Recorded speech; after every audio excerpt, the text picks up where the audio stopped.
Hello, you're listening to Hugo Talks, and today I'm talking about the army. Check out this report. 100 military officers take to the streets of Birmingham to test families in pandemic hotspots.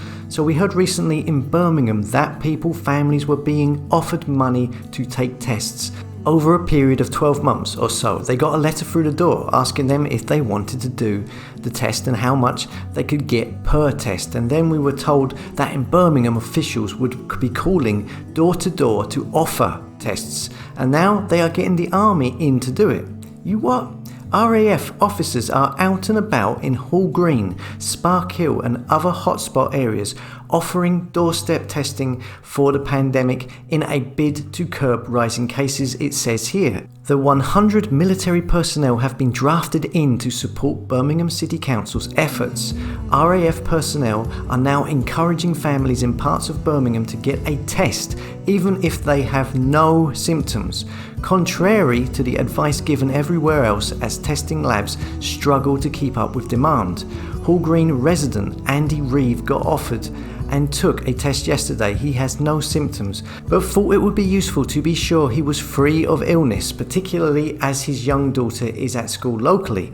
Andy from Burniston Road said testers knocked on his door early yesterday to offer tests for anyone in the house. He happened to be at home alone, so was the only one to take the test. His wife was at work and daughter at school.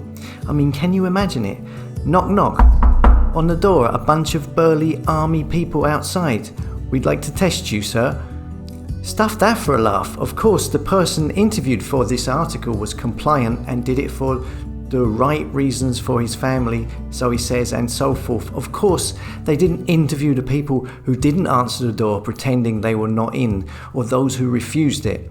The guy who took the test went on to say, "It was straightforward, but it did make me a little nervous as I'm now thinking more about what happens next. If the test comes back positive, it will affect whether me or my wife can work, my daughter go to school, and so on. But it's important to know." But he expressed concern that he was not given an explanation about why the area was being targeted in particular, not left a leaflet or any other information about why it was so important.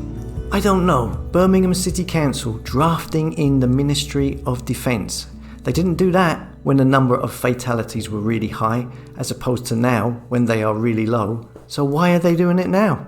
As always, thanks for listening. Don't forget to like, comment and subscribe.